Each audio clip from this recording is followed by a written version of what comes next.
So, good morning everybody. First of all, thank you very much, Dr. Castendos, for the nice introduction. When I was requested to deliver this lecture, I started to think what could be the most direct way for conveying a few key messages, or at least some aspects that I consider that are particularly important in relation to the issue of ignorance, that is the thematic issue of our lecture series here. And more in general, some concepts that could help us to have a positive approach toward a very complex millenary region, the Middle East. With this purpose in mind, I thought a bit about this lecture, and I constructed this in two parts. The first part, I selected a few images that could convey these aspects, these messages that I thought that were important, so providing a kind of analytical framework for the second part that is more focused on the new book project on which I'm working here at FRIAS. So let's start from the first of these 6 images. All of these images and also the second part are all connected in different ways from different angles to the issue of ignorance.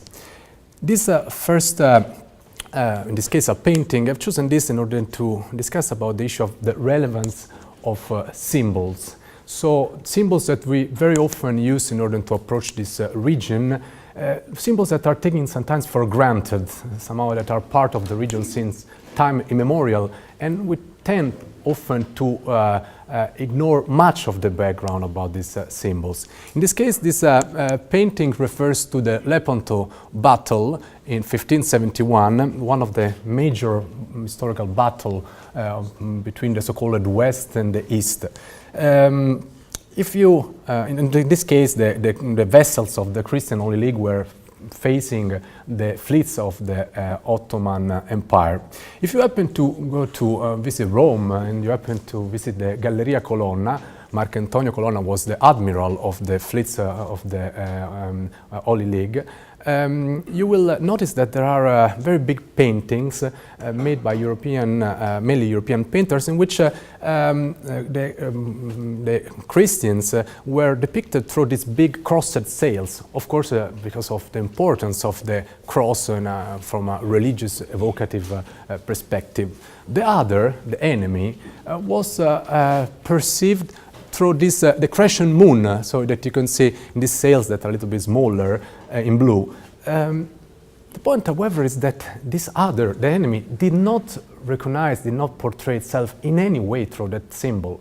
The crescent moon was simply a decorative symbol, nothing more than a decorative symbol used in many, many other contexts beyond the Dar al-Islam, the house of Islam, and for many centuries before that time.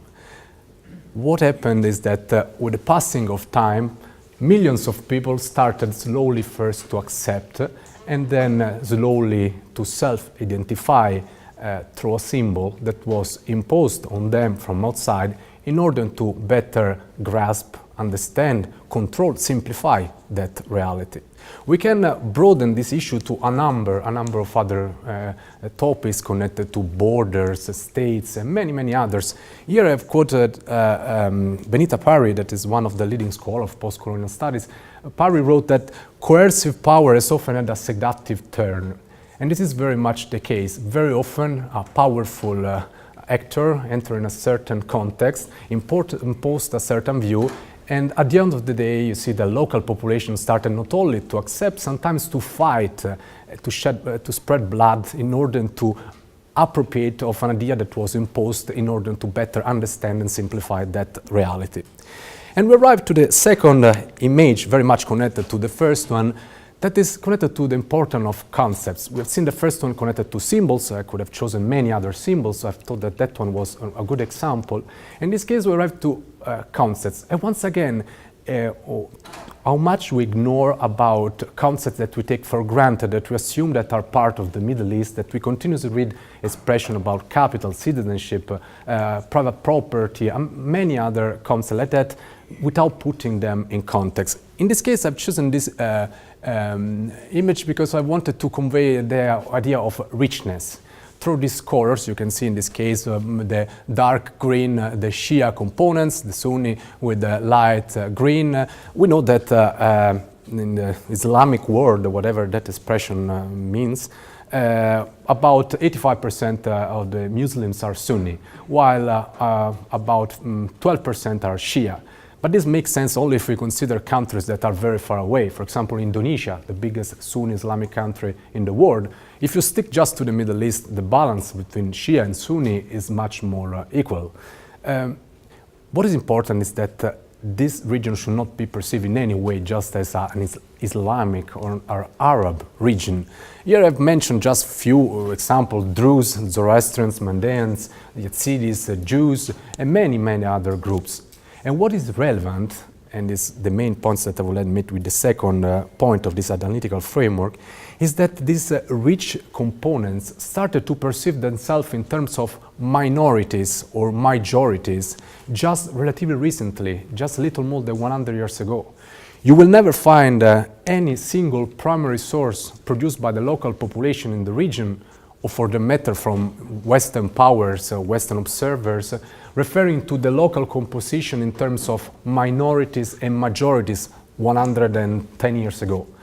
Some of you might be familiar with the concept of millet system. That was the system through which the Ottoman authorities gave some form of autonomy to different religious groups in the Ottoman Empire. However, this is a very different concept. And first of all, it was not a top-down system, where I was often portrayed, but was mainly a bottom-up practice. And again, it's very problematic to equate the idea of minority with the idea of millet or the millet system. They are very different concepts. Here I've quoted just two scholars that I thought that could give us just a little hint of what I'm referring. One is Aaron Rodriguez, that wrote, "Nothing in the political system of the Ottoman Empire called for different groups to merge into one. That particular arrangement, therefore, renders invalid all our terms for debate about minority-majority, which are all extraordinarily European-centered." Stephen Longrig, another scholar, 6 decades ago went a step forward in contending that the often drawn picture of Syria as a mosaic of minorities, and this of course has certain relevance also for our days, can be misleading. And this is not only by ignoring the immense preponderance of the Sunni Muslim population, but also by unduly emphasizing the elements which separated this majority from the rest and minimizing the wide common ground which all shared. Again, this minority-majority is a very key issue also in our times, but this can be broadened to a number of other issues.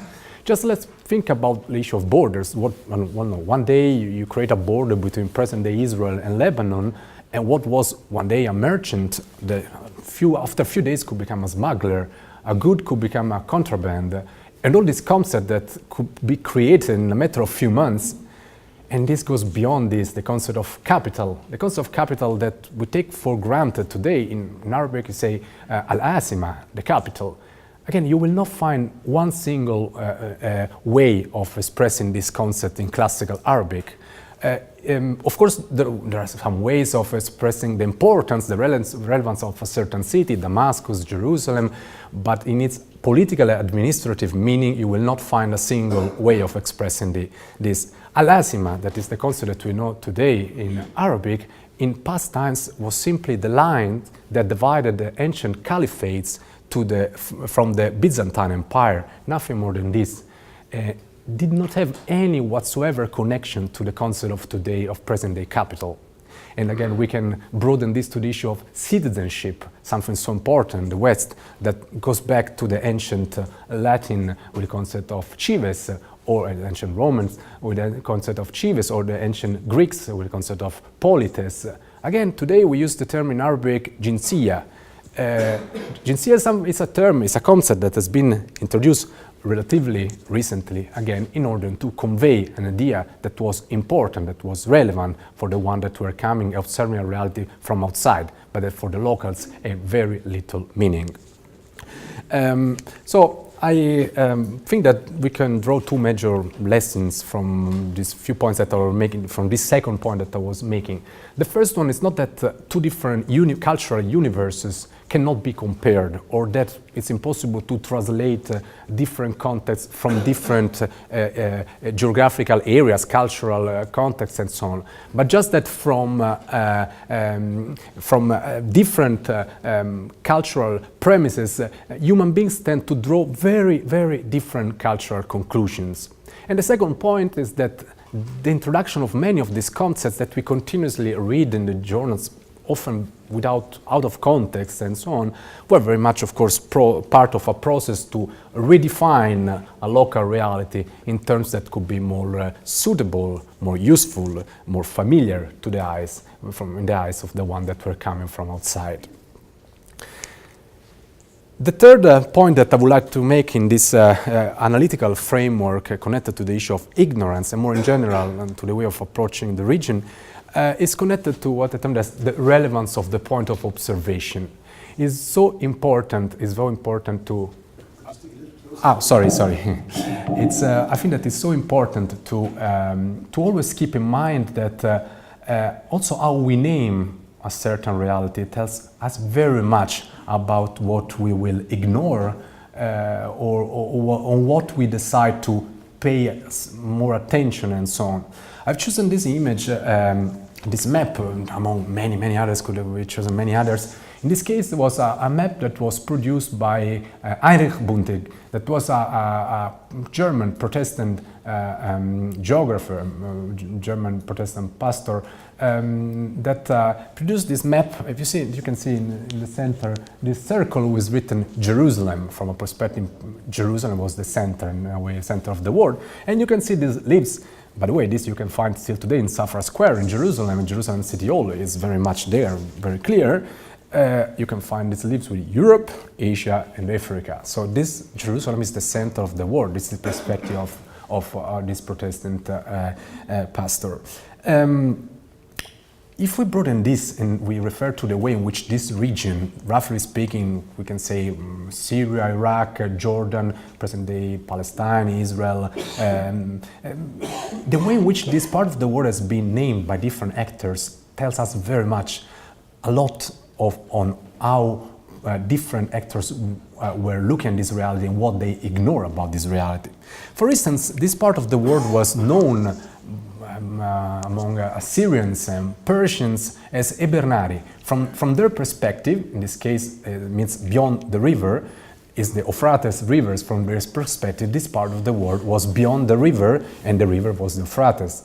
From the perspective of Muslim believers, still today, Syria and the broader area is known as Bilad Sham. Why? Because looking toward the sun, you are in Mecca, that is the holiest city in Islam. You have on the right Al-Yemen. Yamina in Semitic languages means right. Al-Yemen is Yemen, the country that today is witnessing an awful war. And you have Bilad Sham, the land on the left.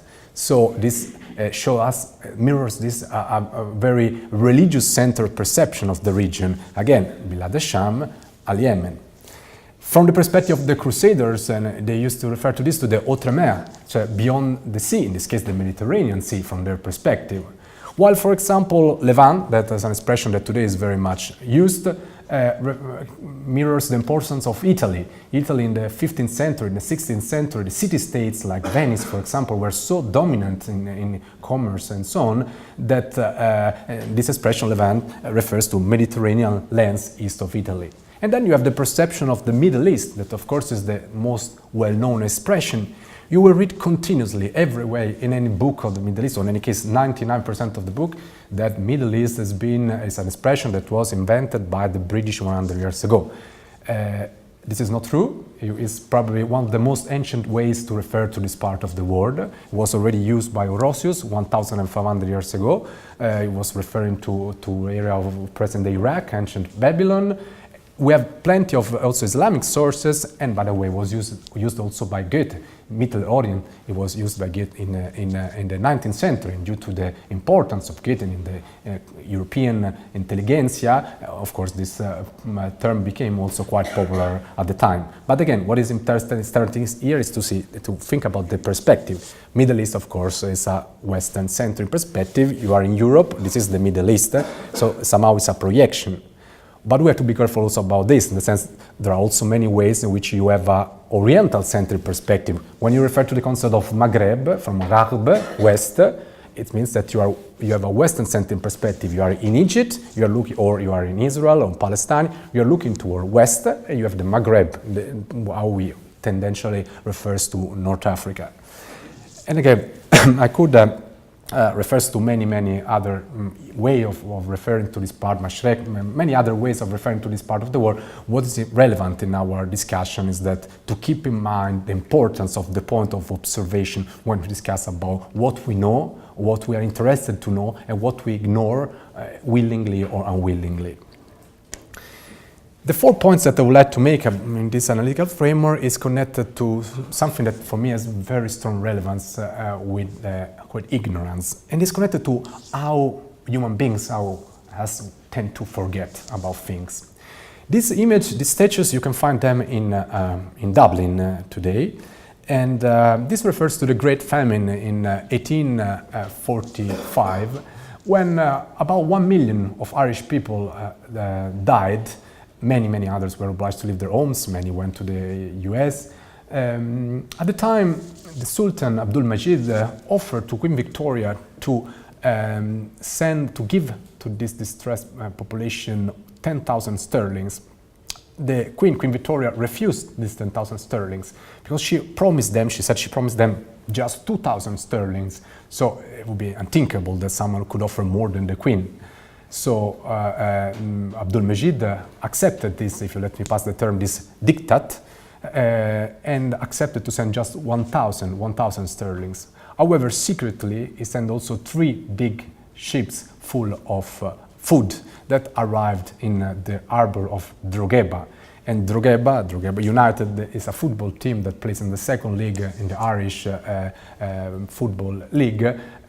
Still today are honoring this, putting in their emblem this crescent moon and with this cross. Of course, I could have chosen many other symbols, but this is a tiny symbol that reminds us how much we tend to forget about humanitarian interactions, about exchanges, how much we tend to forget. And forgetting is a powerful expression also of ignorance.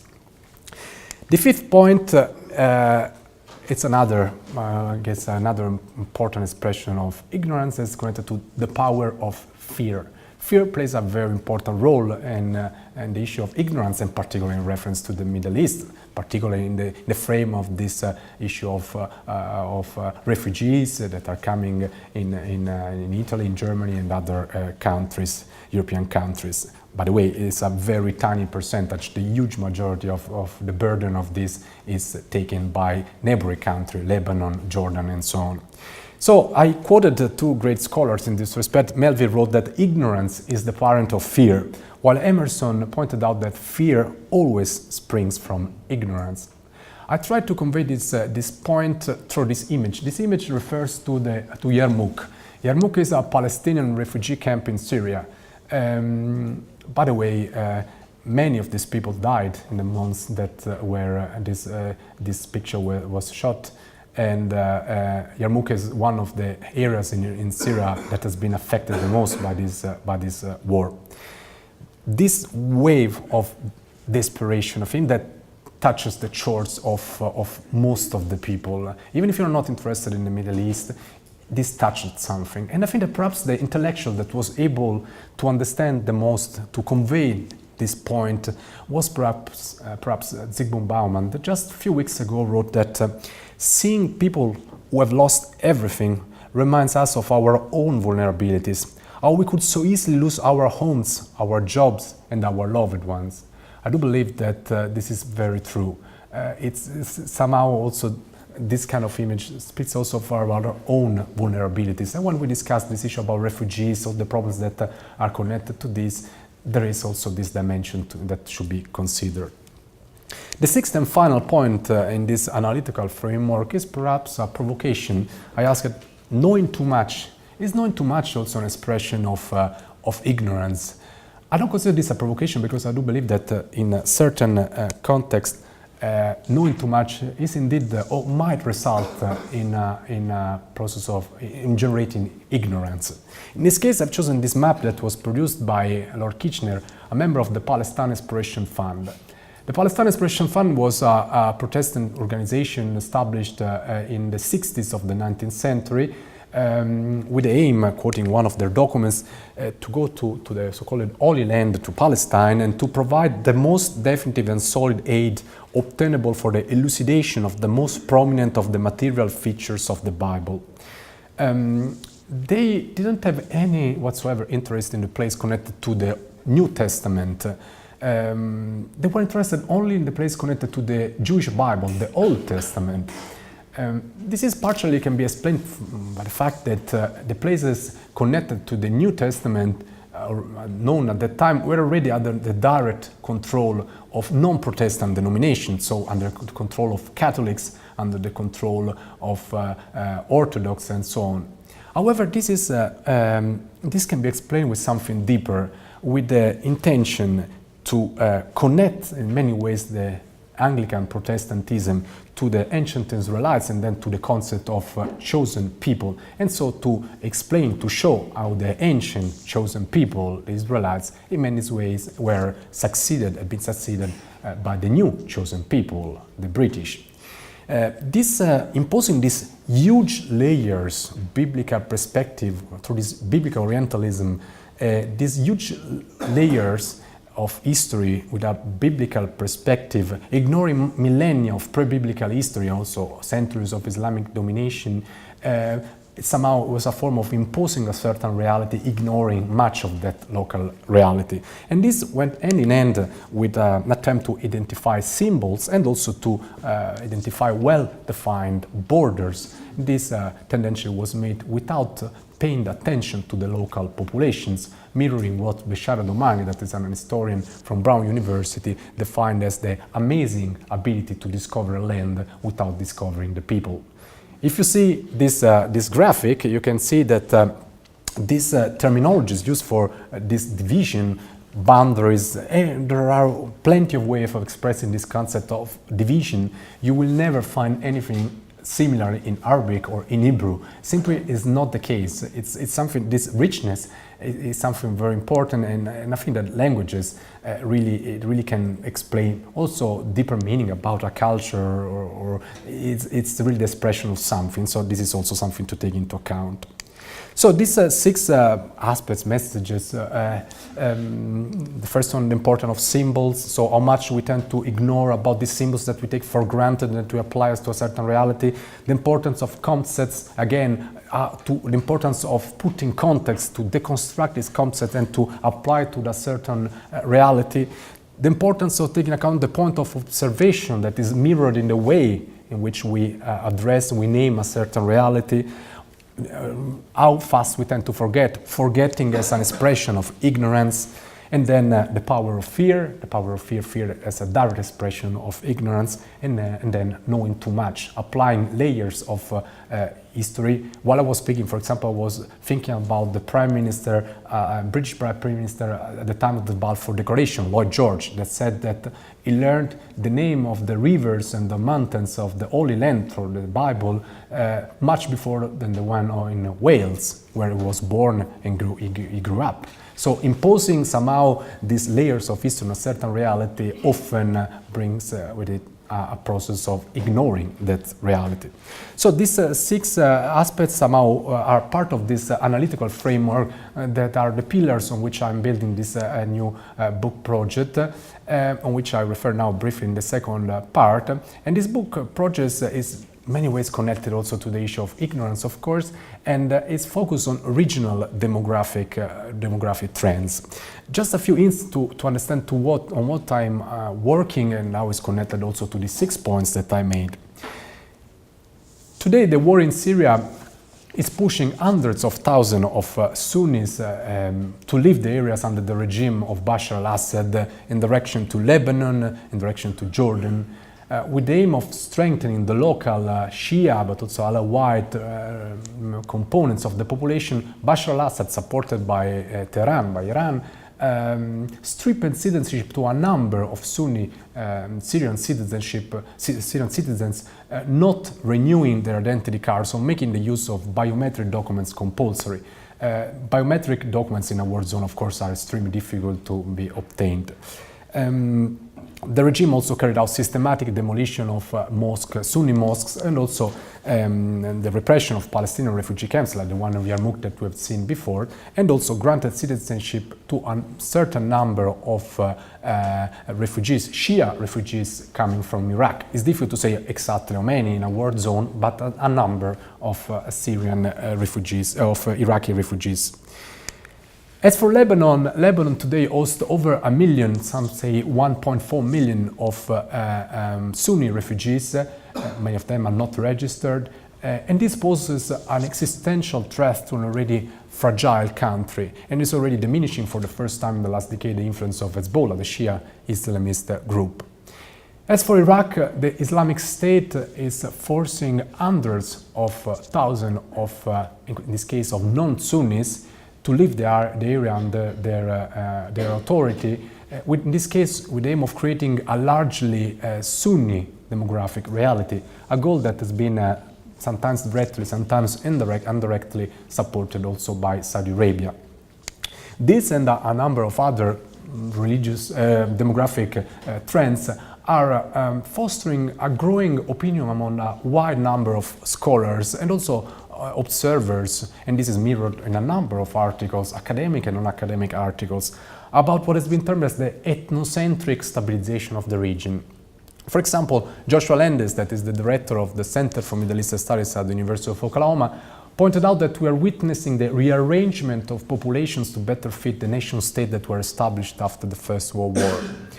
Other scholars went a step forward in contending that, in this case I'm quoting a controversial scholar, Daniel Pipes, in contending that amid tragedy and horrors, as the populations adapt to the brutal imperatives of modern nationalism, countries like Iraq, Syria, Jordan are becoming, or will likely become, a bit more stable. I will not quote now all these scholars, and some of them are very prominent with this suggestion to create a Shiistan, a Sunnistan, all Jews there, all Sunni there, or Shia there, Alawite there, and so on. What is relevant is that these approaches are very much based on ignorance, in ignoring a very complex local reality, and they can provide just a very tiny frame of a much more complex picture. On the one hand, this seems to imply that the wars that are unfolding in the region can be largely related to religious or ethnic differences. On the other, this seems to imply that dividing populations might provide relatively quick solution to long-lasting stabilization of the region. Here it is enough to mention that for centuries, Jews, Christians, Sunni, Shia, and other religious groups or confessions have lived in this region, reaching a level of coexistence higher, in a comparative perspective, higher than that registered in most of the rest of the world, Europe included. The belonging to a certain set has been for centuries just one, often secondary way of expressing one's identity. This does not mean that we don't have any record about past clashes and so on. We know that in the Baghdad we have primary sources explaining that, showing that in the Baghdad of the Middle Age there were clashes. However, their nature and their scope can hardly be compared to what we're witnessing today.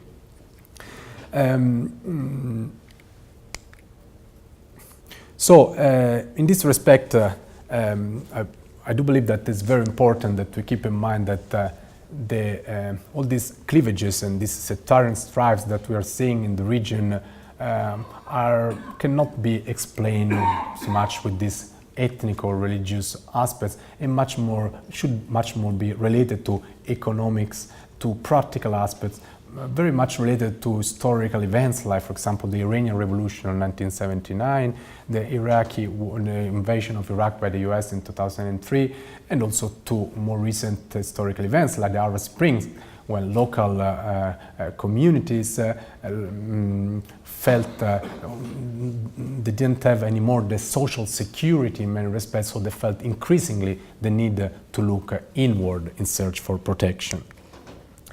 In conclusion, I think that it's very important to keep in mind that reshuffling the people's region into ethnically or religiously defined states or realities cannot and should not be conflated in any way with a process of regional stabilization.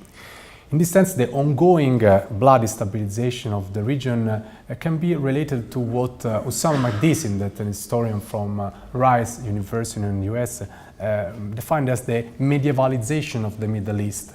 That is this tendency to juxtapose an allegedly medieval Middle East to an allegedly secular, normative West. Indeed, more than stabilizing itself through this process of ethnocentric drives, this violence connected to it, the local population are experiencing a sort of getting back into history process, a slow getting back into history process in which this population are trying to get back into history, rediscovering their hybrid identities with all their permeabilities as well as their peculiarities that for millennia characterize the daily life in the region. And I do believe that shedding light on these bottom-up efforts is a powerful antidote to ignorance and also to the geopolitical reductionism that has become so popular nowadays. Thank you very much.